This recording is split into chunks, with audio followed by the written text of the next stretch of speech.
Well, if you think that home ownership is getting too expensive, try buying a farm. According to Farm Credit Canada, the average value of farmland increased 8.4% last year, with the biggest increases in Saskatchewan at 10.2%, Nova Scotia 9.5%, and Ontario at 9.4%. So this is a trend that has been going on for decades, and it's pushed the price of an average farm in much of the country into the millions of dollars. Joining us now this morning is Mel Luymes. She is from FarmLINK to discuss more of this. Welcome to the show, first of all. Thanks so much for having me. Let's discuss this. It was a Senate-issued report on farmland values, and they found that, quote, farmers expressed concern about the acquisition of farmland by non-agricultural interests and the resulting effect on increasing farmland values. Essentially, people are buying farmland, but they're not using it for farms. They're flipping it over to develop subdivisions, for example. Yeah. So what does that mean for farmers? But what does that also mean for us as consumers? Yeah, of course, it has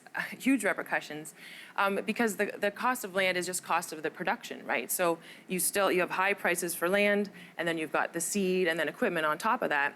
But then when it comes to the price that they can get for the food, that's always dependent not so much on the cost of production, but on global trade or the weather in Brazil that year. And so this is where farmers can get in a cost price squeeze, and sometimes they'll make minus money, you know. But what does that mean for consumers is that, well, we have a cheap food policy, really. And the problem is that Canadians, we can't grow cheap food because of land prices, because of many other things. So we don't grow cheap food, we grow great food. We've got higher labor standards, environmental regulations, and food safety than elsewhere around the world.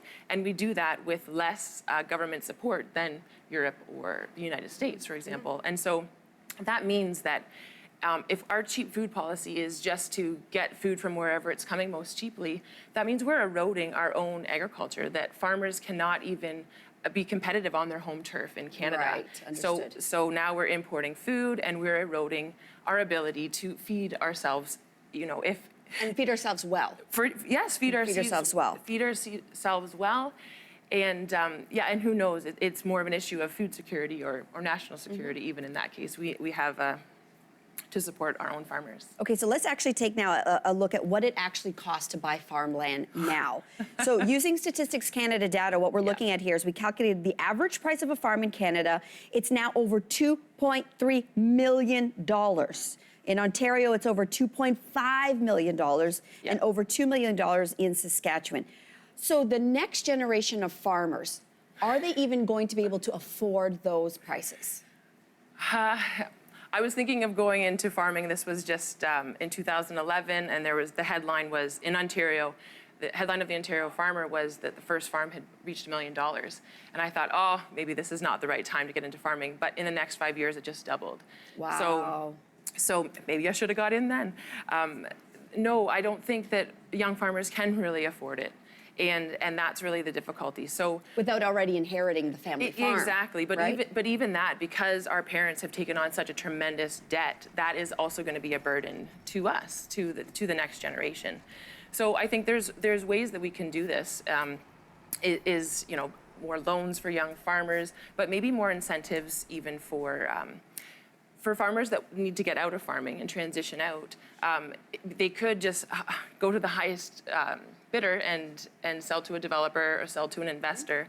But what if we could incentivize that they would sell to a younger farmer? And that might be one way that we could really transition them. I think one of the issues is, that, according to Stats Canada research, that 50% of farmland is going to transition in the next 10 years into whatever that might look like. And 85% of those farmers don't have a son or daughter that's going to take over for that farm. And so that's where the opportunity for an investment company, for foreign investment or domestic investment or developers or anything would come in. And so, yeah, the one issue is that those young farmers can't afford that land, but two, how do they even find out that land is accessible? And that's where farmlink.net comes in, which is, it's sort of like a farm realty site meets online dating, where these farm seekers can find out about these farm opportunities. And also, I mean, I was just talking to one woman who had spent years building up an orchard and a big business, and she didn't just want to sell it to a developer who might just bulldoze it. She wanted someone to take it over, She for wanted sure. her legacy to be continued. Of And course. so she worked, and so she found someone on this site that also had that same interest in mind, and now she's mentoring him for a year, and with the idea that he would start taking over the farm. It's a fascinating discussion and one that Yeah. we all have a stake in. Of course. And thanks for enlightening us. Yeah. Farmland and dating sites, a match made in heaven. Mel, It this is. has been really, really enlightening. Thank you so, so much. Thanks so much for having me.